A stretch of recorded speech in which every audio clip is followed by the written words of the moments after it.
अस्सलाम वालेकुम एवरीवन, मेरा नाम असद है और आज PHP फंडामेंटल्स का लेसन नंबर 31 है। इस वीडियो लेसन में मैं आपके साथ इंक्लूड और रिक्वायर स्टेटमेंट को डिस्कस करूंगा। मोस्ट ऑफ द टाइम जब आप PHP में स्क्रिप्ट लिख रहे होते हैं तो आप अपना कोड डिफरेंट फाइल्स पे स्प्लिट कर देते हैं। जैसे फॉर एग्जांपल डेटाबेस का कोड है वो आप एक अलग से फाइल पे लिख देते हैं। फिर जिस जगह पे आपने डेटाबेस के साथ इंटरेक्ट करना होता है, जिस फाइल पे वो कोड रिक्वायर होता है, आप सिंपली डेटाबेस वाली फाइल को उस फाइल में इंक्लूड कर लेते हैं और उसका कोड यानी कि डेटाबेस की फाइल वाला कोड जिस फाइल पे आपने उसको इंक्लूड किया हुआ होता है उस पे अवेलेबल होता है।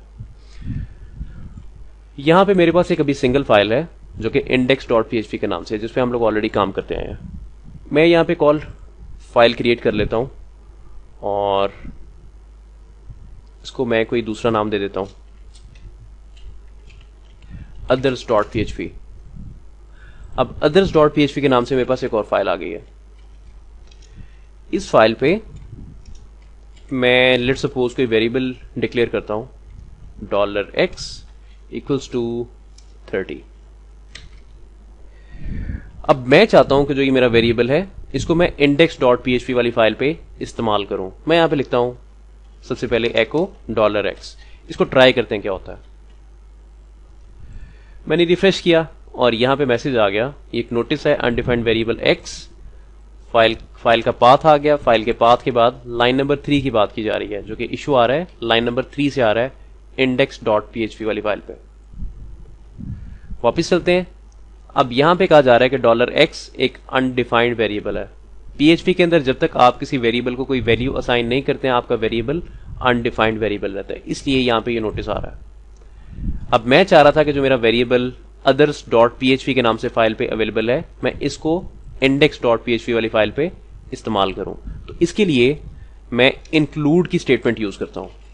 इंक्लूड, बेशक पैरेंथेसिस इस्तेमाल करें बेशक ना करें, ये दोनों तरह से काम करता है।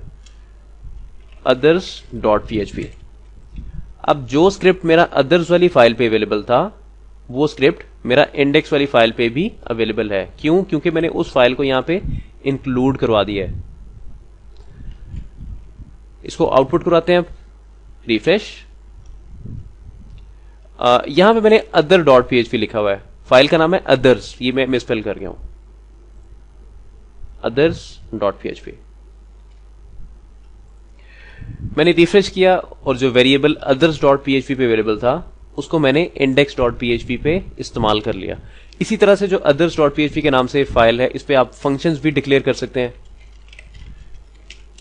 सम के नाम से मैंने एक फंक्शन डिक्लेयर किया और मैं इसको 2 पैरामीटर्स पास कर रहा हूं, $n2, और सिंपली इनका मैं जो रिजल्ट है वो रिटर्न कर रहा हूं $n1 प्लस $n2। अब इस फंक्शन को भी मैं इस्तेमाल कर सकता हूं।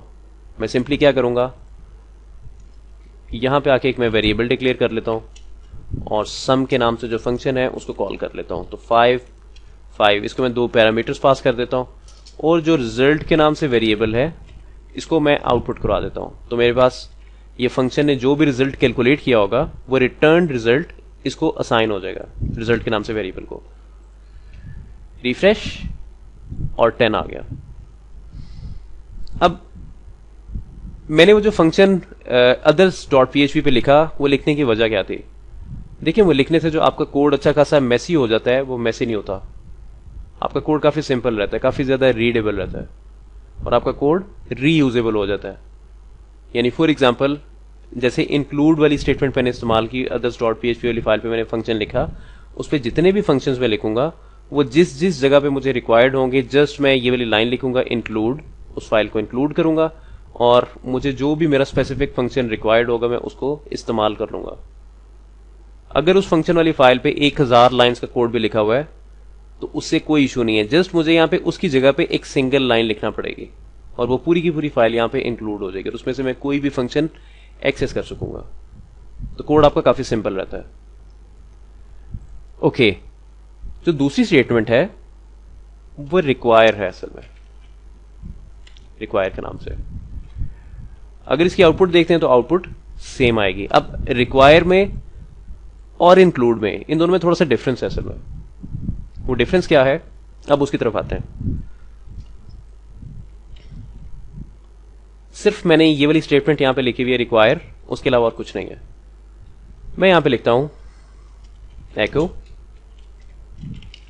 Before including file. ये मैंने एक मैसेज लिख दिया बिफोर इंक्लूडिंग फाइल, और इसको मैं कॉपी कर लेता हूं, इसको आगे जाके पेस्ट कर देता हूं, और नीचे आके ये मैसेज लिखता हूं आफ्टर इंक्लूडिंग फाइल। अब अदर्स के नाम से फाइल एग्जिस्ट करती है। लेट्स सपोज मैं इसको मिसस्पेल कर देता हूं। अदर के नाम से कोई फाइल नहीं है, अदर्स के नाम से है, लेकिन अदर के नाम, बल्कि इसका मैं नाम कुछ और ही कर देता हूं ताकि आप कंफ्यूज ना हो।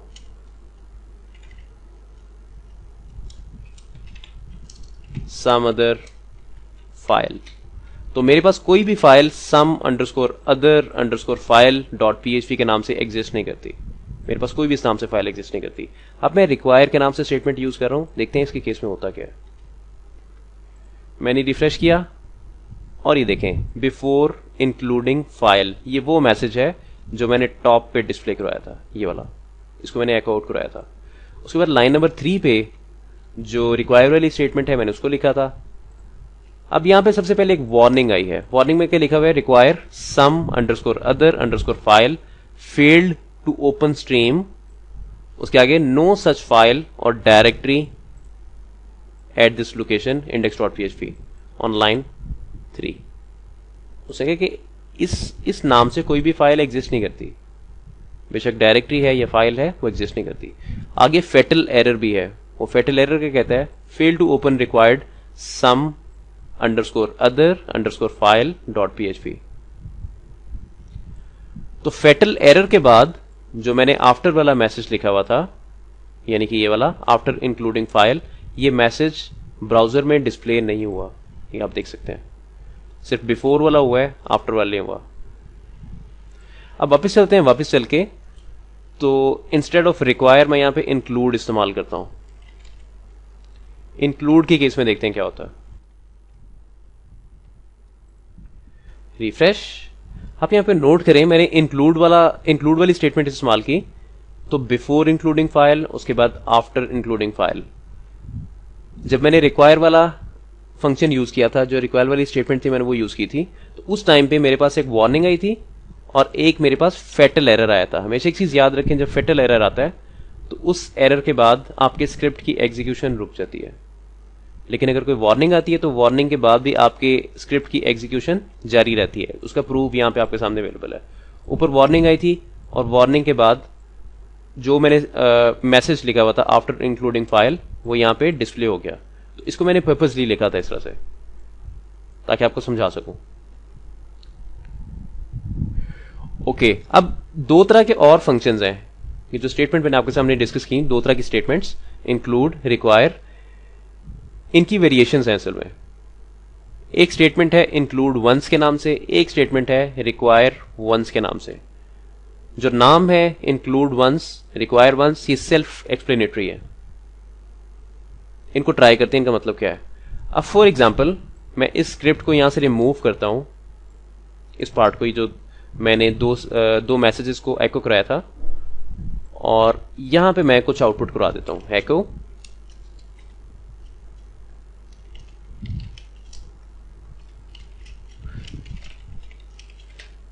Message from others.php file.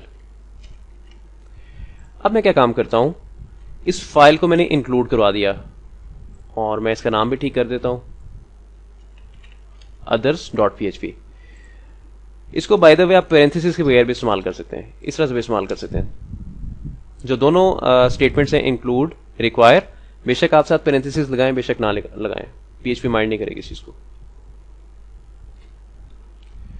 Browser पे चलते हैं। मैंने रिफ्रेश किया, वो जो वेरिएबल था उसकी वैल्यू यहां पे डिस्प्ले हो गई, और वो वेरिएबल कहां से आ रहा है? others.php से। अदर नहीं है, अदर्स है असल में। इसको मैंने मिसस्पेल कर दिया, ठीक कर देता हूं। Refresh, others.php file. इस फाइल को मैं फिर से इंक्लूड करवा देता हूं।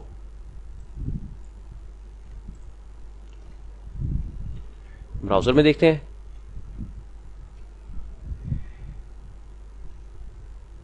ओके, यहां पे मेरे सामने एक फेटल एरर आया, और फेटल एरर में क्या कह रहा है? Can not redeclare some function, previously declared on के लाइन नंबर 5 पे अदर्स डॉट पीएचपी पे। उसने कहा कि जो सम के नाम से फंक्शन है तुम उसको रीडिक्लेयर नहीं कर सकते। अब यहां पे जो मैंने एक फाइल इंक्लूड करवा दी, उसको मैंने फिर से इंक्लूड करवा दिया, तो उसका मतलब मैं आपको बताता हूं क्या है असल में। उसका मतलब ये है, ये स्क्रिप्ट पूरे का पूरा इंक्लूड करवाने का मतलब था पूरे का पूरा स्क्रिप्ट यहां पे आ गया। दोबारा मैंने इंक्लूड करवाया तो दोबारा इंक्लूड करवाने का मतलब था कि स्क्रिप्ट फिर से आ गया। तो यहां पे जो सम के नाम से फंक्शन है उसकी रीडिक्लेरेशन हो रही है। वो जो फेटल एरर आया था वो इस वजह से आया था। तो जो मैंने 2 दफा इंक्लूड लिखा था, इंक्लूड लिखने का मतलब ये था असल में, ये जो कोड इतना सारा आपको नजर आ रहा है, पूरे का पूरा कोड मैंने 2 दफा इंक्लूड करवा दिया था। मैं इसको अंडू करता हूं। अंडू करने के बाद जो फंक्शन वाला पार्ट है मैं उसको जरा कमेंट कर देता हूं। वापस चलते हैं, मैंने इसको रिफ्रेश किया तो देखें 2 दफा मैंने फाइल को इंक्लूड करवाया और वो 2 दफा इंक्लूड हो गई। अब मैं अगर उसको तीसरी दफा इंक्लूड करवाता हूं तो ऑब्वियसली तीसरी दफा भी हो जाएगी।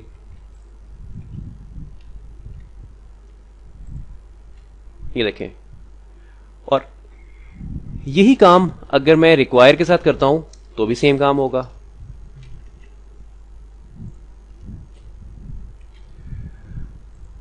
मैं यहां पे रिफ्रेश करता हूं तो देखें सेम काम हो रहा है। अगर तो आप इस तरह के बिहेवियर को अवॉइड करना चाहते हैं, आप चाहते हैं कि जो फाइल आपने इंक्लूड करवाई है वो एक ही दफा इंक्लूड हो, अगर आप एक्सीडेंटली उसको फिर से इंक्लूड करवा दें वो फिर से इंक्लूड ना हो, तो उसका एक तरीकाकार है। उसका तरीकाकार ये है कि इंक्लूड अंडरस्कोर वंस के नाम से एक स्टेटमेंट है, आप ये इस्तेमाल करना है।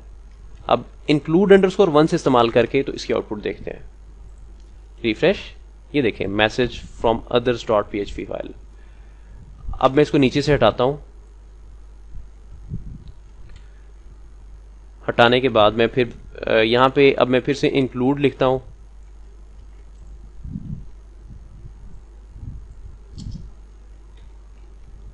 इसको ब्राउजर में देखते हैं। रिफ्रेश, देखें मैंने इंक्लूड लिखा तो इंक्लूड के लिखने पे ये फाइल फिर से इंक्लूड हो गई। लेकिन अगर आप इंक्लूड वंस यूज करते हैं तो फाइल एक ही दफा एक स्क्रिप्ट पे इंक्लूड होगी, एक से ज्यादा दफा नहीं होगी। तो ये आपके पास चॉइस है, ऑप्शन है, include once, require once. Require का भी सेम मेथड है, मैं वो भी आपको दिखा देता हूं।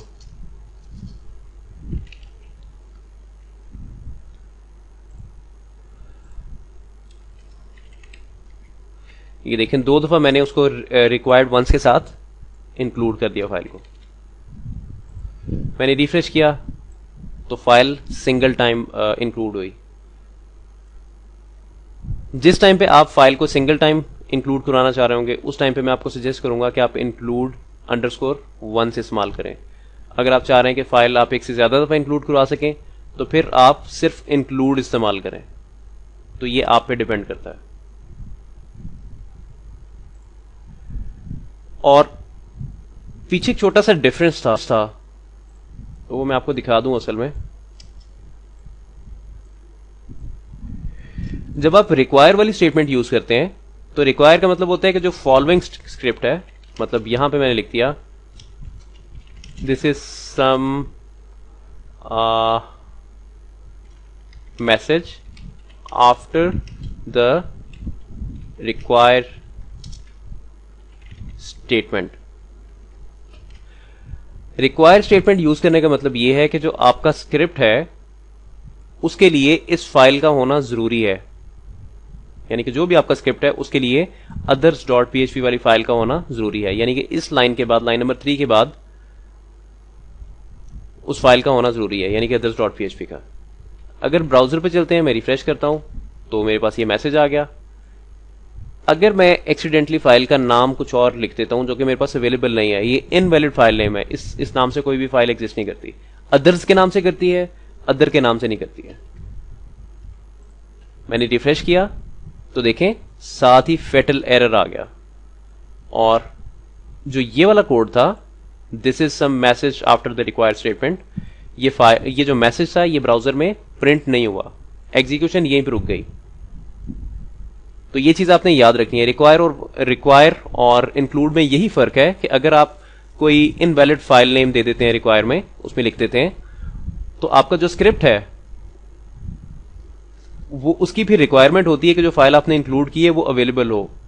अगर वो अवेलेबल होगी तो आपका स्क्रिप्ट सही चलेगा, अदरवाइज आपका स्क्रिप्ट सही नहीं चलेगा, आपकी एग्जीक्यूशन वहीं पे रुक जाएगी, फैटल एरर आ जाएगा। लेकिन अगर आप इंक्लूड वाली स्टेटमेंट यूज कर रहे हैं तो उस केस में आप बेशक इनवैलिड फाइल नेम दे दें, इनवैलिड फाइल नेम इंक्लूड करवा दें, फिर भी आपका कोड चलता रहेगा, सिर्फ 2 वार्निंग्स आएंगी। तो इस वीडियो लेसन में अगर आपको कोई कंफ्यूजन हो तो आप मुझसे कांटेक्ट कर सकते हैं, इंशाल्लाह I will help you out with this. बाकी जो नेक्स्ट वीडियो लेसन है अब उसमें मुलाकात होगी, तब तक के लिए इजाजत, अल्लाह हाफिज। यूज करते हैं तो फाइल एक ही दफा एक स्क्रिप्ट पे इंक्लूड होगी, एक से ज्यादा दफा नहीं होगी। तो ये आपके पास चॉइस है, ऑप्शन है, include once, require once. Require का भी सेम मेथड है, मैं वो भी आपको दिखा देता हूं।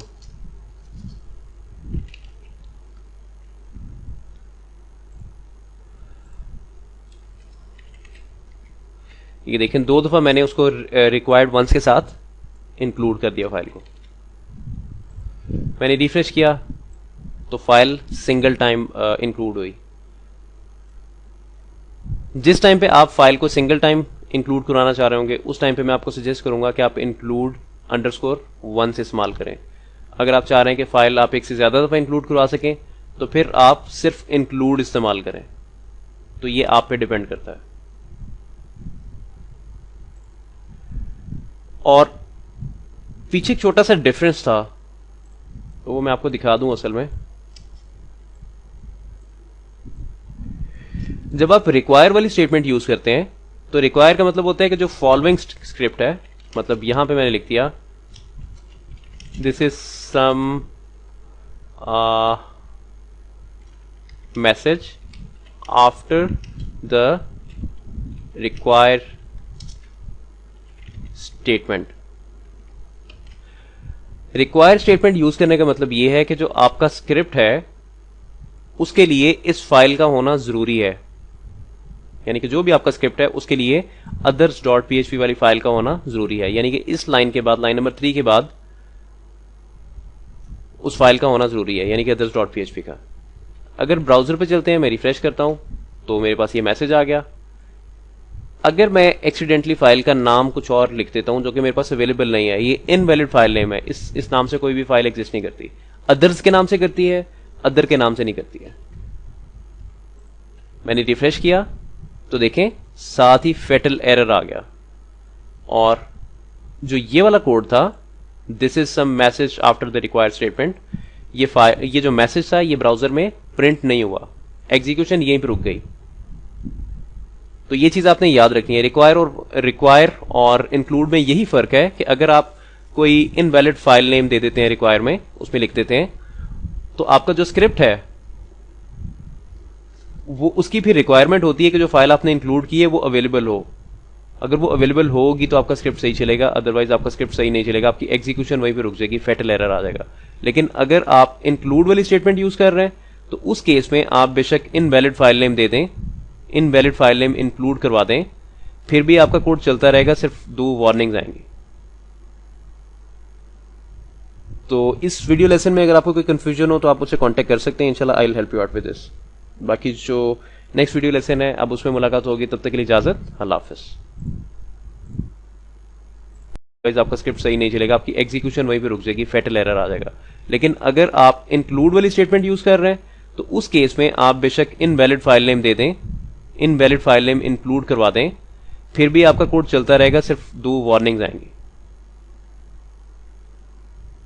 तो इस वीडियो लेसन में अगर आपको कोई कंफ्यूजन हो तो आप मुझसे कांटेक्ट कर सकते हैं, इंशाल्लाह I will help you out with this. बाकी जो नेक्स्ट वीडियो लेसन है अब उसमें मुलाकात होगी, तब तक के लिए इजाजत, अल्लाह हाफिज।